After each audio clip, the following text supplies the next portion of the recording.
Di video kali ini aku akan memberikan tips kepada kalian bagaimana untuk bisa menentukan pilihan jurusan di SBMPTN ataupun di perkuliahan kalian nantinya, agar kalian tidak merasa salah jurusan nantinya, karena itu banyak banget loh dialami sama semua mahasiswa yang ada di Indonesia, yaitu salah jurusan. Kalian mau tahu gimana tipsnya? Tonton aja video ini.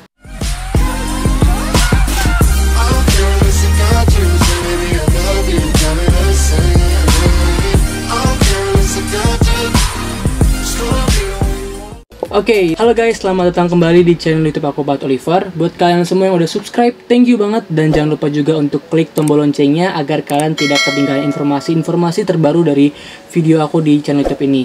Nah, buat kalian semua yang baru mengunjungi channel ini, di channel ini aku ngebahas banyak seputar pendidikan ataupun edukasi di tingkat perkuliahan. Dan ada video-video menarik ini juga. Jangan lupa juga untuk follow Instagram aku @batoliver. Linknya udah aku cantumin di description box bawah. Oke, nggak perlu lama-lama lagi, langsung aja kita mulai ke pembahasannya, yaitu bagaimana caranya untuk bisa menentukan ataupun memilih jurusan di perkuliahan nantinya secara tepat, agar kalian tidak merasa salah. Karena banyak banget bener-bener orang yang akhirnya saat mereka berkuliah, mereka merasa salah jurusan dan akhirnya ya udah, jurusan dan gelarnya itu sia-sia gitu loh. Kita bakal bahas satu persatu bagaimana cara menentukan, bagaimana cara menentukan jurusan yang tepat di perkuliahan. Oke. Sebelumnya aku pengen cerita dulu nih, sesuai dengan pengalamanku juga, bahwa aku mau bilang kalau aku juga salah seorang yang merasakan salah jurusan dan bener-bener salah jurusan sampai saat ini.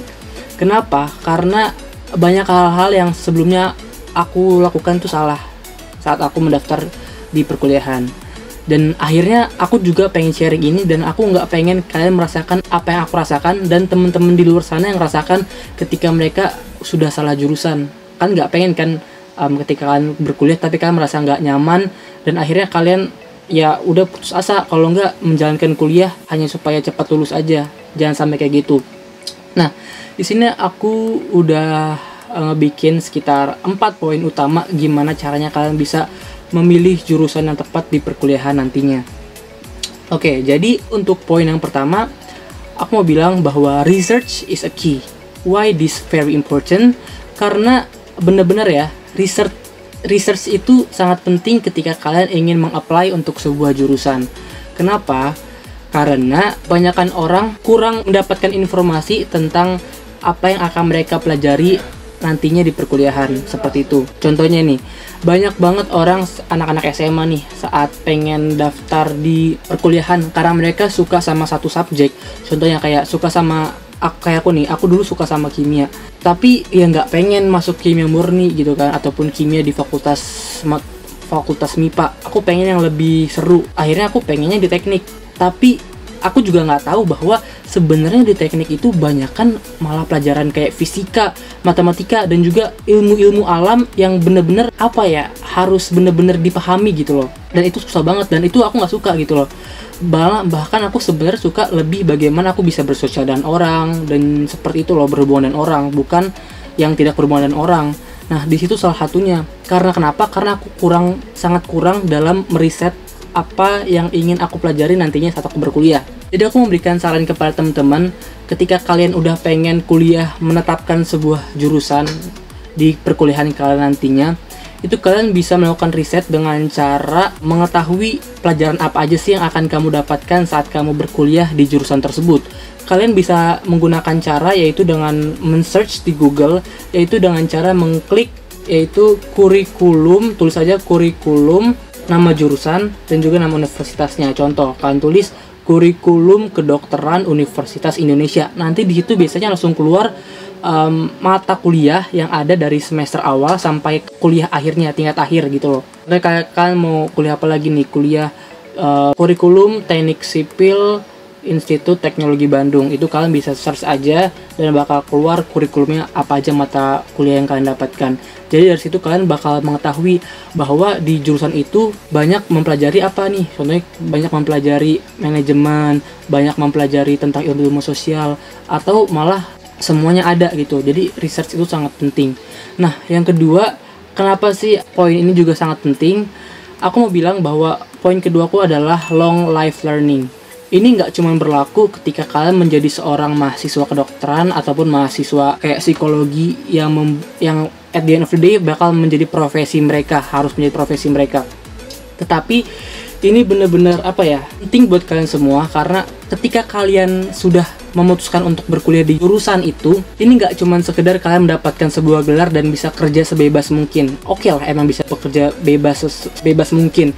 Tapi ketika kalian sudah mendaftar di sebuah jurusan, kalian itu sebenarnya diharapkan bisa menjadi seorang ahli di bidang tersebut. Dan sampai mati pun fokus kalian ilmunya bakal ada di jurusan tersebut gitu loh. Contoh kalian pengen menjadi seorang insinyur, kalian menjadi seorang insinyur dan akhirnya kuliah di jurusan teknik, entah teknik sipil, teknik mesin, teknik elektro, terserah kalian. Ya itu kalian diharapkan kalian bisa menjadi seorang ahli di bidang tersebut. Jadi ya udah, long life learning sampai pada akhir hidup kalian. Kalau bisa kalian benar-benar nyaman di jurusan tersebut dan kalian bisa benar-benar mengaplikasikan hidup kalian bahwa oke, saya ingin menjadi seorang insinyur, saya ingin mendedikasikan diri saya sebagai seorang dokter. Walaupun di balik itu kalian juga memiliki pekerjaan-pekerjaan lainnya, itu nggak masalah. Tapi kalau bisa mencari jurusan yang benar-benar kalian dedikasikan diri kalian sampai kalian mati, itu pun kalau perlu. Nah, dan yang ketiga, ini menurut aku sangat penting dan benar-benar penting, bahwa ketika kalian sudah mendaftar di sebuah jurusan, kalian tuh harus tahu prospek ke depan dari jurusan ini itu mau jadi apa, terus lulusnya berapa lama, dan gajinya itu berapa gitu loh. Kan nggak mungkin kalian udah kuliah capek-capek untuk mendapatkan gelar kurang lebih 4 tahun dengan biaya ratusan juta, tapi kalian nggak mendapatkan feedback dari ilmu yang sudah kalian pelajari tersebut kan. Jadi kalian harus benar-benar tahu nih jurusan yang kalian daftar, entar lulus kerjanya mau jadi apa, banyak nggak peluang kerjanya, dan gaji fresh graduate-nya kira-kira kisaran berapa. Kalian juga harus mengetahui itu semua. Contoh nih, kedokteran aja nih yang agak ribet. Ketika kalian mau jadi seorang dokter, nggak cuma sampai di sarjana kedokteran, tapi kalian harus kalian harus koas lagi, kalian harus internship lagi, baru kalian bisa mendapatkan gelar dokter. Atau kalian pengen menjadi seorang psikologi, kalian berarti harus psikologi. Komen di bawah, aku juga kurang tahu. Tapi psikologi setahu aku kayak contohnya kalian harus kuliah sarjana psikologi, atau kalian pengen langsung profesinya juga banyak banget, atau kalian pengen ambil magisternya itu juga bisa. Atau kalian juga pengen jadi seorang insinyur teknik nih. Insinyur teknik tuh banyak banget. Ada insinyur teknik mesin, teknik sipil, industri. Oke, kita mesin aja lah karena aku teknik mesin. Kalau kalian pengen jadi seorang insinyur nih, kalian harus tahu juga nih prospeknya pas aku masuk di teknik mesin itu seluas apa sih gitu loh. Dan ternyata teknik mesin tuh luas banget, bisa masuk di konstruksi, di konversi energi, material, produksi, dan itu luas banget. Dan akhirnya kalian bisa menjadi seorang apa? Kalian bisa menjadi seorang insinyur lah pada akhirnya. Dan kalian juga harus research nih, kira-kira gajinya tuh emang berapa sih rata-rata fresh graduate-nya, seperti itu kan. Dari yang aku juga udah coba cari, bahwa kebanyakan gaji-gaji dari lulusan teknik itu cukup besar ya untuk fresh graduate-nya. Nah itu sih yang menurut aku penting. Kalian pengen cari pekerjaan yang gajinya berapa, itu kalian udah bisa research dari sekarang.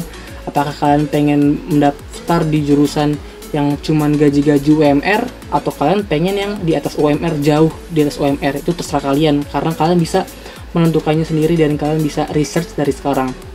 Dan tips yang terakhir, ketika kalian sudah memantapkan nih, sudah melakukan tips yang pertama, kedua, dan ketiga, sudah memahami dan betul, dan kalian sudah tahu, oke, saya akan mendaftar di jurusan ini, tapi kalian harus kembali lagi dengan apa yang kalian sudah miliki dan apa yang sudah kalian kuasai sekarang gitu loh. Khususnya ini untuk yang pengen masuk ke perguruan tinggi negeri ya, yang ingin daftar di SBMPTN, kalian juga benar-benar harus realistis. Apakah peluang kalian lolos di jurusan tersebut besar atau tidak, mudah atau sulit gitu kan. Itu kalian benar-benar harus pahami. Nggak asal cuman pengen jurusan yang favorit, tapi kalian nggak mampu sebenarnya. Oke lah kalau kalian pengen daftar di swasta, karena kayak pengen daftar kedokteran, ya it's okay. Tapi ketika kalian contohnya pengen kayak daftar jurusan-jurusan favorit di perguruan tinggi negeri, unggulan kayak kedokteran ataupun teknik ataupun manajemen ataupun FEB gitu kan. Ya udah, berarti kan benar-benar harus lihat peluang kalian di jurusan tersebut mudah atau tidak. Kalian benar-benar harus realistis sesuai dengan kemampuan kalian. Kalian lihat nih, apakah selama kalian mengikuti tryout itu sudah cukup untuk tembus di jurusan tersebut.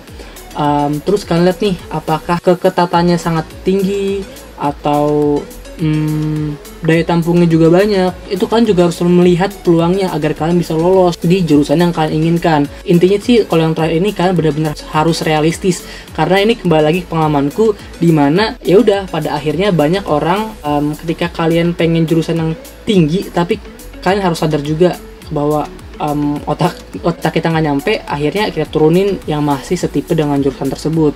Ya nggak masalah sih sebenarnya, itu tergantung kepribadian kalian masing-masing. Kalau mampu ya silahkan daftar, kalau kalian nggak merasa kurang mampu ya kalian bisa cari ke jurusan-jurusan yang masih setipe dengan jurusan tersebut. Mungkin itu aja sih teman-teman, tips yang bisa aku sampaikan bagaimana kalian bisa memilih jurusan yang tepat di perkuliahan nantinya agar kalian tidak merasa salah jurusan. Itu penting banget.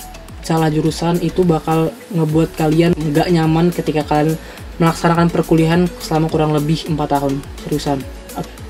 Mungkin semoga video ini bisa bermanfaat buat kalian semua. Dan ya, sampai di sini saja video yang bisa aku sampaikan. Jangan lupa juga nih untuk selalu mensupport channel aku dengan cara klik tombol like, komen, dan juga subscribe di tombol merah yang di bawah sini, dan share juga video ini ke semua teman-teman kalian. Mungkin segitu aja sih video yang bisa aku sampaikan. Aku Pak Oliver, see you on my next video, and bye-bye. Girl about a 10, I should fuck her in a Benz.